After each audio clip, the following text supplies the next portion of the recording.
Un excombatiente de guerra es obligado a salir a dar un espectáculo mediocre, pues es su única forma de sustentarse. El presentador lo presenta con muchas ganas y el público lo espera, pero a él parece valerle verga. El presentador le dice que salga y que será su último espectáculo, pues acaba de despedirlo por irresponsable. Sin ganas y evidentemente incómodo decide salir a dar el espectáculo. Y vaya qué espectáculo dio, pues empezó a asustar al público disparando un arma de verdad. Incluso le dice a un niño que si el arma fuera disparada contra su padre le haría un enorme agujero. Pero al parecer a un ex general parece gustarle y agradarle el show, tanto así que lo espera al final de este para felicitarlo. En la siguiente escena es invitado a un almuerzo, pero le tocará reencontrarse con los fantasmas del pasado, ya que en tal almuerzo se encuentra con alguien que realmente odiaba. Se trataba de uno de sus ex jefes, conocido como el coronel Algren. Pero ¿por qué odiaba tanto a este tipo? Pues resulta que este lo había obligado a masacrar a indios americanos en la antigüedad, lo cual había hecho que este se traumara y se arrepintiera de por vida. Y nuestro protagonista le tenía mucha cólera, tanto así que hasta lo amenazó de muerte. En el almuerzo le presenta al señor Omura, quien parece ser un chinito con mucho poder, el cual tiene la intención de modernizar a Japón. Recuerden, mis pececillos, que en esas épocas Japón era un país aislado totalmente del mundo occidental.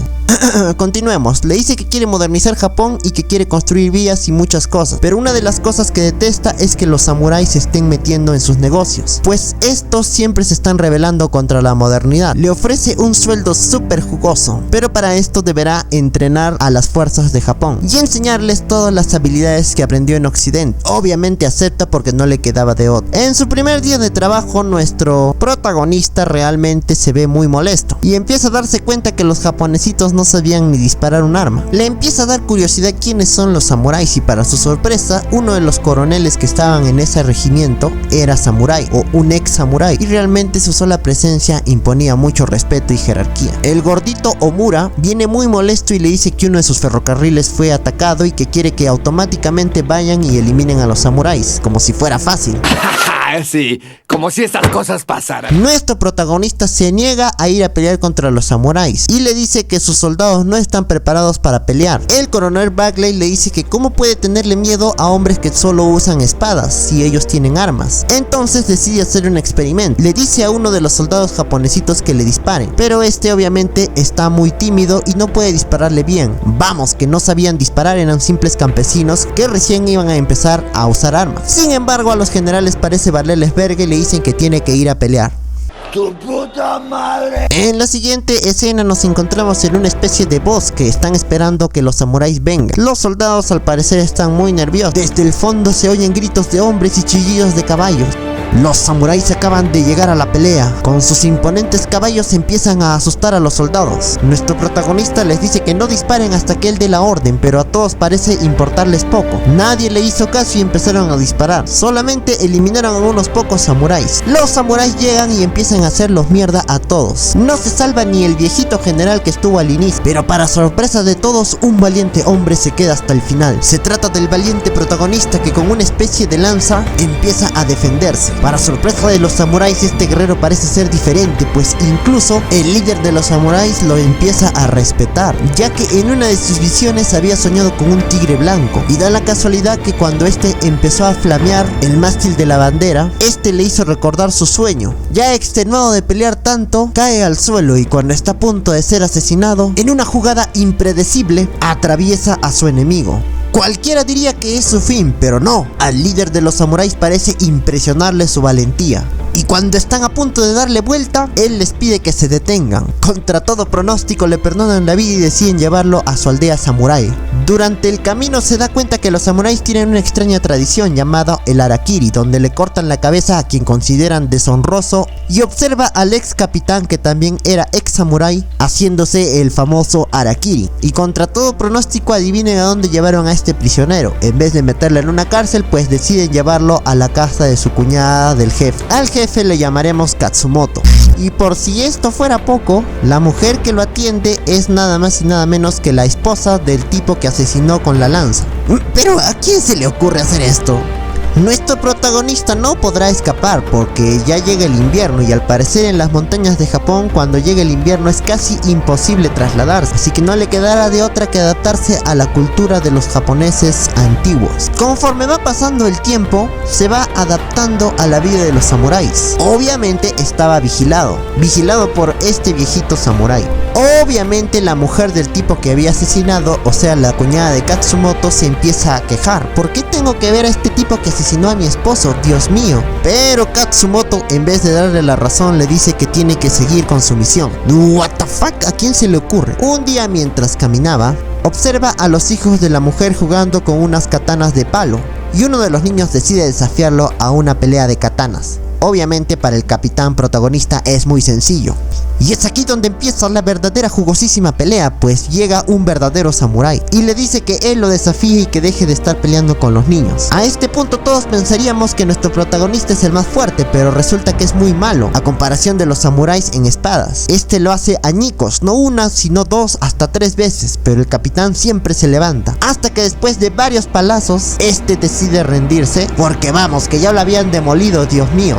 Un día se encuentra con Katsumoto, pues este lo manda a llamar, y este muy molesto le dice que si acaso es su prisionero, ¿por qué demonios no lo mató? Katsumoto le dice que quiere aprender mucho de él y que estuvo revisando su diario. Al parecer Katsumoto ya había tenido contacto con la civilización moderna y hasta sabía leer, y empieza a preguntarle sobre sus peleas contra los apaches y tácticas de guerra. Pero nuestro protagonista es realmente muy aburrido, así que prácticamente no le dice nada, y contra todo pronóstico, en vez de matarlo, pues le sigue dando oportunidades. Y aquí es donde nos damos cuenta que Katsumoto realmente es un buen líder y una buena persona, y empezamos a darnos cuenta que la filosofía de los samuráis podría estar en lo correcto.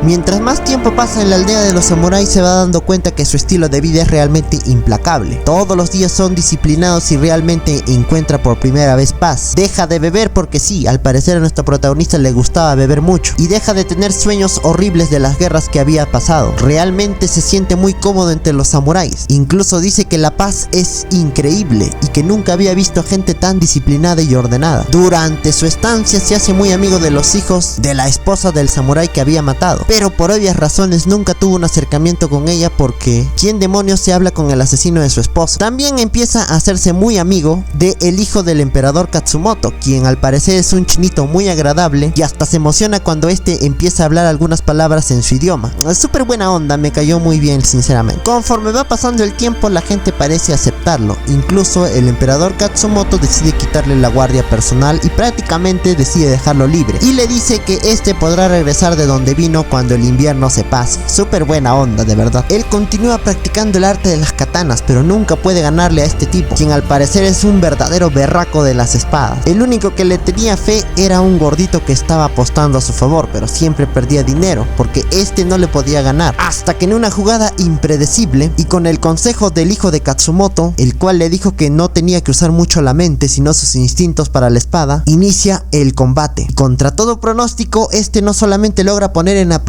al super samurái, sino que consigue un honorable empate, lo cual emociona a los samuráis que estaban viendo, pues parece que el extranjero era muy hábil. El tiempo pasa y es el momento de regresar, pero no regresará solo. Al parecer Katsumoto y algunos de sus hombres irán a la ciudad a encontrarse con el emperador con la esperanza de llegar a una tregua o algún acuerdo, el cual les permita mantener sus tradiciones aislándose del mundo moderno que ellos quieren. Así que acompañan a nuestro protagonista y de paso irán a hacer su misión. Nuestro protagonista se entera de que Katsumoto no es cualquiera, sino que es nada más y nada menos que uno de los maestros del emperador de Japón. Es decir, había esperanzas de que el emperador por lo menos los escuche. Llegan a la ciudad principal y obviamente no los arrestan porque estaban supuestamente en tregua. El coronel Bagley lo reconoce y se sorprende de que esté vivo. Incluso le invita a beber, pero este se niega, algo sorprendente ya que recordemos que era un pinche alcohólico. Y ya esto lo hace sospechar porque es raro que tenga esta actitud. Omura lo felicita por haber sobrevivido y le dice si tiene información crucial de los samuráis, pero este se niega a responder diciendo que solamente fue un prisionero. Omura le ofrece otro jugoso contrato donde le pagará muchos más dólares y serviría directamente al emperador. Lo único que tenía que hacer era guiar a los soldados para derrotar a los samuráis. Como ya había pasado mucho tiempo, obviamente los japonesitos ya se habían vuelto mucho más fuertes, la mayoría se organizaba mejor y podían disparar mejor las armas, así que en teoría le beneficiaba mucho aceptar ese contrato. Sin embargo, para sorpresa de todos, se negó a hacer ese trabajo y Omura procedió a mandarlo a liquidar y mandó a estos dos japonesitos para que lo enfriaran. Pero nuestro protagonista ya era un capo en espadas, no lo iban a liquidar así como si nada, así que usando su paz interior los terminaría derrotando en una escena épica.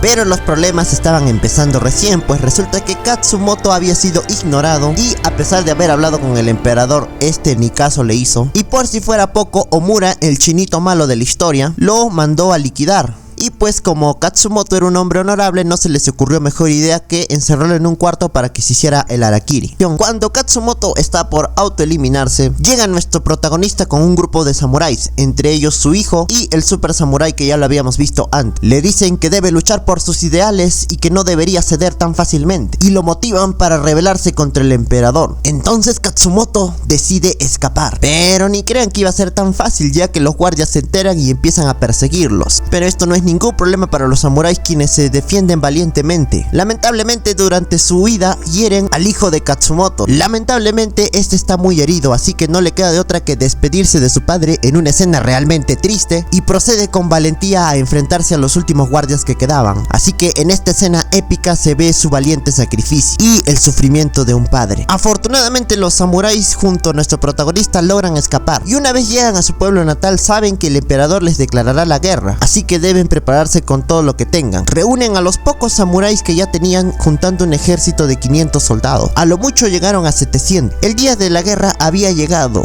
Todos los samuráis se despiden de sus familias, el pueblo los aclama y les desea buena suerte.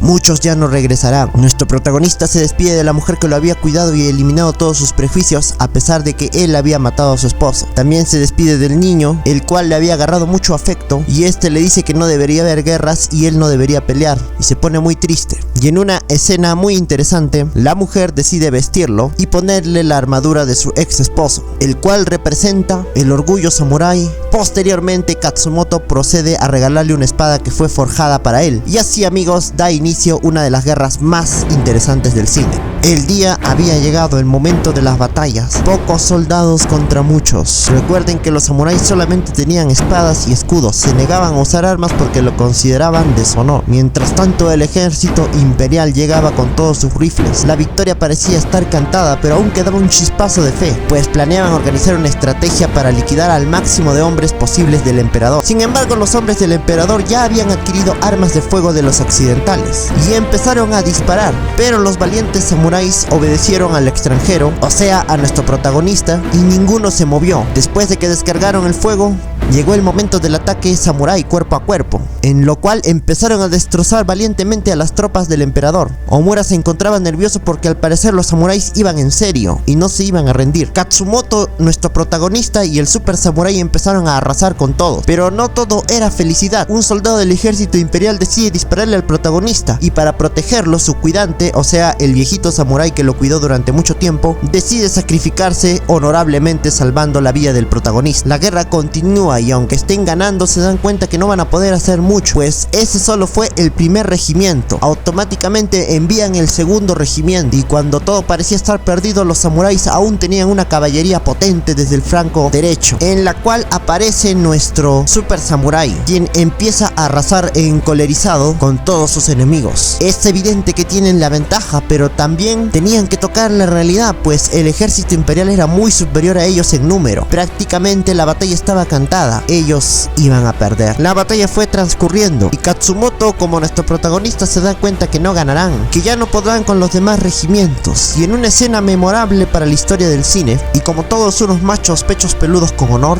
deciden dar la última batalla aún sabiendo que iban a perder. Hacen una fila con los caballos y se preparan para su último aliento. Entre los más relevantes que sobrevivieron se encuentra Katsumoto, por supuesto, nuestro protagonista, y el super samurái, quien ya se ve herido pero nunca rendido. Omura se siente humillado ya que no pudieron con los samuráis, aun cuando estos tenían espadas, así que le dice al capitán Bagley que se encargue y que le entregue la victoria inmediatamente. Este decide ir con un grupo de soldados para darle fin por fin a los samuráis. samuráis. Sin embargo, los samuráis se arrancan con una potencia indomable. El regimiento de Bagley da los primeros disparos, pero no logran herir a todos los samuráis. Estos valientemente logran penetrar su barrera, y ahora estamos a punto de ver el enfrentamiento entre Bagley y el protagonista.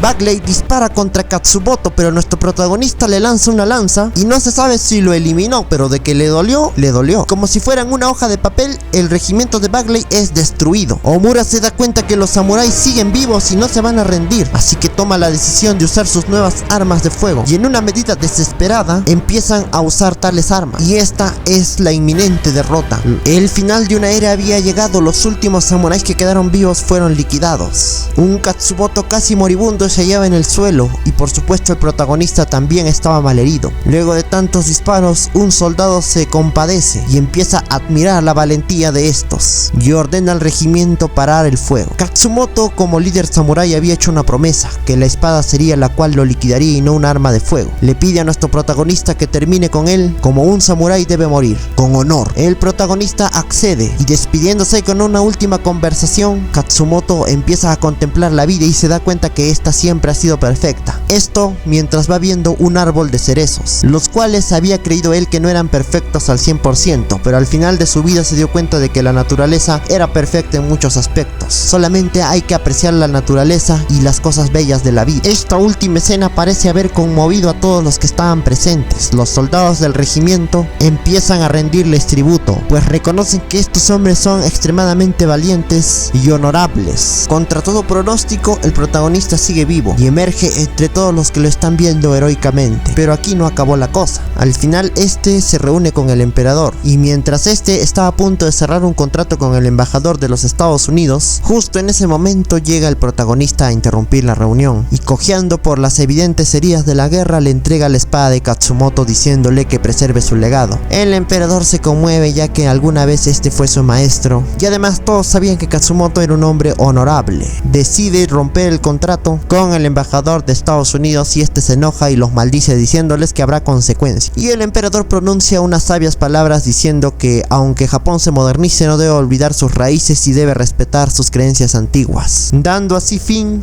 a esta historia. En cuanto a lo que pasó con nuestro protagonista, según la película nunca se supo. Algunos dicen que regresó con la mujer y los niños que realmente amó, y que por fin encontró la verdadera felicidad. Otros dicen que murió por las heridas, pero esto nunca se sabrá. Lo que sí sabemos es que es una gran película y esto fue inspirado en algunos hechos reales. Obviamente al ser una película no todo es real y hay cosas exageradas, pero sí es una historia que ocurrió similar en la vida real. Y bueno, este fue mi resumen de esta película, espero te haya gustado. Yo soy Kim Bacán y me dedicaré a resumir algunas películas, así también como a hacer contenido histórico. Te invito a suscribirte, darle like y activar la campana de notificaciones si este video ha sido de tu agrado. Sin más, me despido y que tengas un buen día. Hasta la próxima.